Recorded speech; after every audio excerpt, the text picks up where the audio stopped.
प्रिय छात्रों, आज हम बीए पाठ तृतीय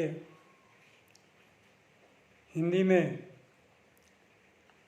हिंदी की छायावादी कवयित्री महादेवी वर्मा के बारे में बात करने जा रहे हैं। महादेवी वर्मा छायावादी कवयित्री है। छायावाद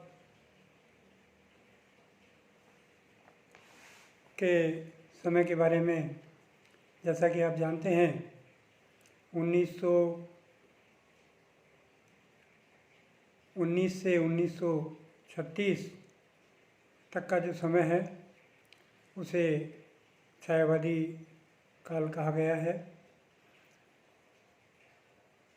छायावाद के जो 4 मुख्य स्तंभ कवि हैं, उनमें महादेवी वर्मा एकमात्र कवयित्री हैं। इनके अलावा सूर्यकांत त्रिपाठी निराला, जयशंकर प्रसाद और सुमित्रानंदन पंत 3 कवि और हैं। इनके अतिरिक्त भी और लेखकों ने साहित्य सृजन किया है, रचनाएं लिखी हैं, लेकिन छायावादी कवि के रूप में उन्हें इतनी ख्याति प्राप्त नहीं हुई है। महादेवी वर्मा, जिनका जन्म उत्तर प्रदेश में हुआ था, इनका जन्म 1907 ईस्वी संवत में हुआ और 1987 में इनका देहावसान हो गया था। मूलभूत रूप से ये छायावादी कवयित्री के रूप में प्रसिद्धि मिली है इन्हें। इनका रचना काल 1924 से 1942 के मध्य रहा है। 1942 से 1987 के बीच भी इन्होंने साहित्य सृजन किया है, लेकिन जो छायावादी साहित्य है, छायावादी रचनाएं हैं, वे 1924 से 1942 के बीच में आपको देखने को मिलेंगी। एक महादेवी वर्मा एक कुशल चित्रकार के रूप में भी रही हैं, या यूँ कहें कि चित्रकारिता के क्षेत्र में इनकी रुचि रही है और इन्होंने विभिन्न चित्र भी बनाए हैं और उन चित्रों के माध्यम से ही इन्होंने साहित्य सृजन भी किया है। ये कथाकार भी रही हैं। काव्य के अतिरिक्त इन्होंने कहानियाँ भी लिखी हैं और इनकी कहानियाँ भी बहुत ही प्रसिद्ध कहानियाँ रही है। एक शिक्षिका के रूप में भी इन्हें जाना जाता है और एक समाज सेविका के रूप में भी इनको देखा जाता है। इनके साथ साथ इनके रेखाचित्र, संस्मरण, ये भी अपनी अहमियत रखते हैं। रेखाचित्र और संस्मरण भी इन्होंने लिखे हैं।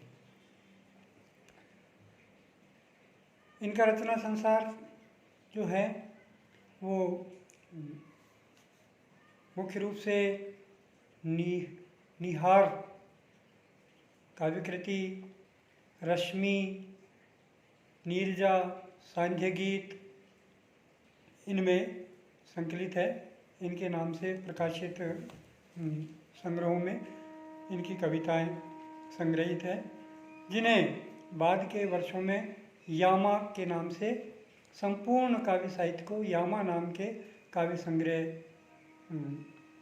के माध्यम से प्रकाशित करवाया गया है और यामा में संपूर्ण इनका काव्य साहित्य उपलब्ध है, देखने को मिलता है।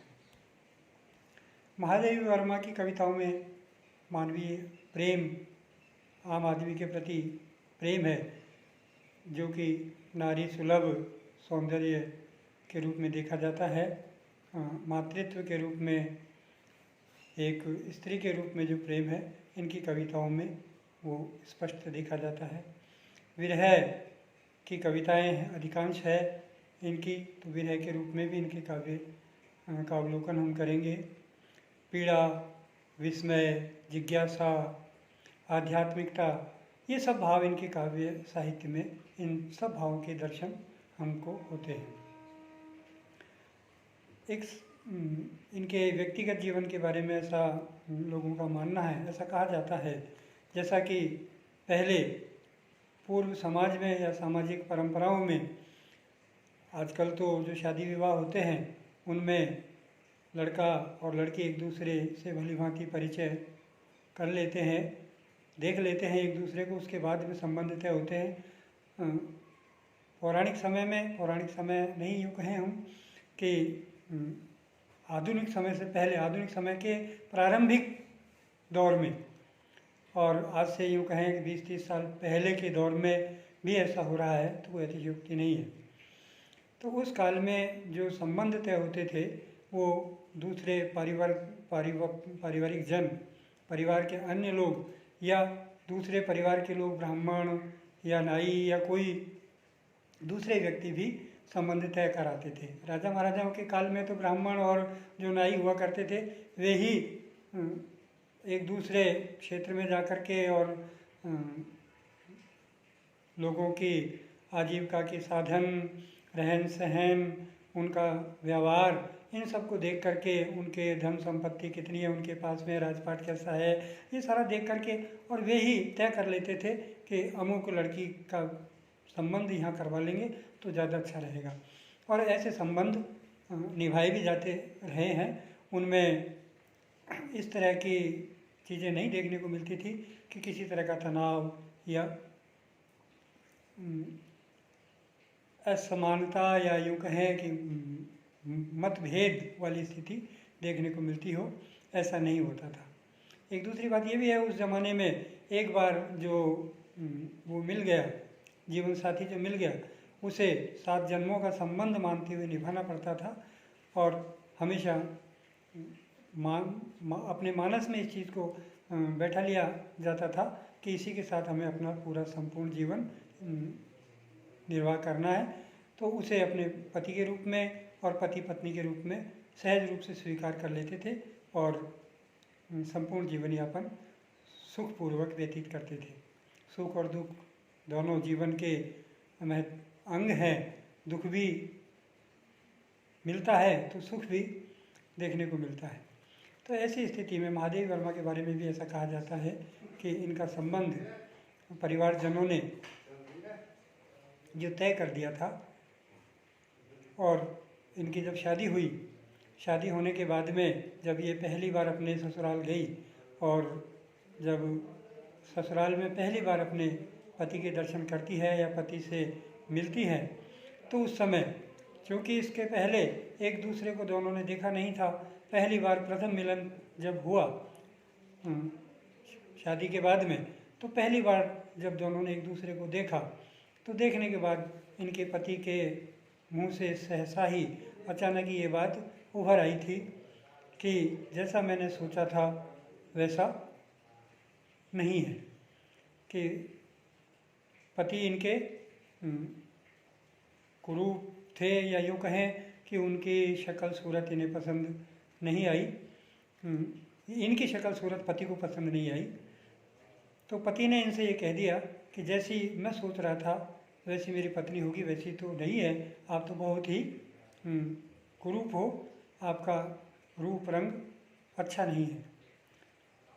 तो ऐसा वो बात इनको गहरे से इनके मन में चुभ गई और इन्होंने उसी समय तय कर लिया कि अब इनके साथ हमारा जीवन निर्वाह होना संभव नहीं है। और इन्होंने, वो पहला दिन था जब वहाँ से पति से कह दिया कि ठीक है, यदि मैं इतनी कुरूप हूँ, मैं आपको पसंद नहीं हूँ, तो मैं आपके साथ रहना भी नहीं चाहती हूँ। और तब से ही ये दोनों अलग हो गए।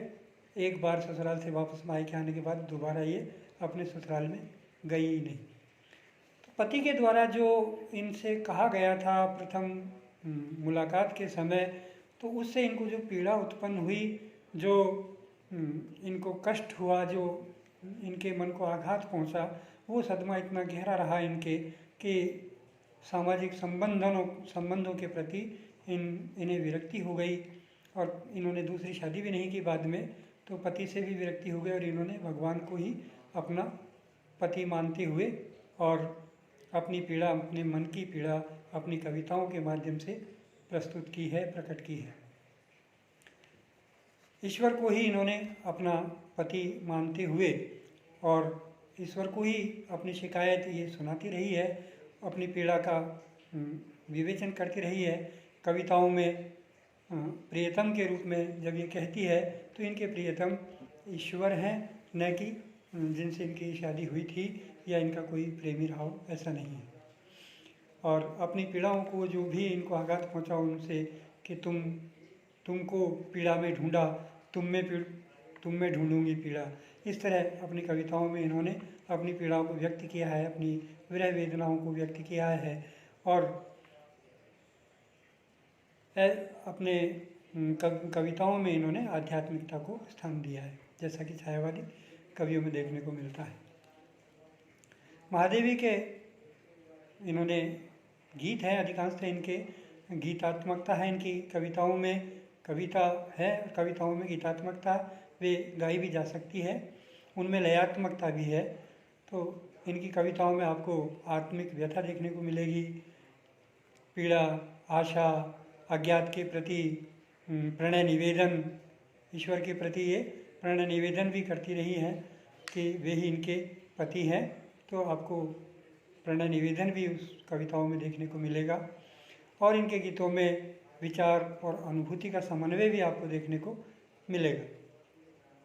महादेवी ने अपने गीतों में विचारों के साथ अनुभूति को भी महत्वपूर्ण स्थान देते हुए उन्हें स्थापित किया है।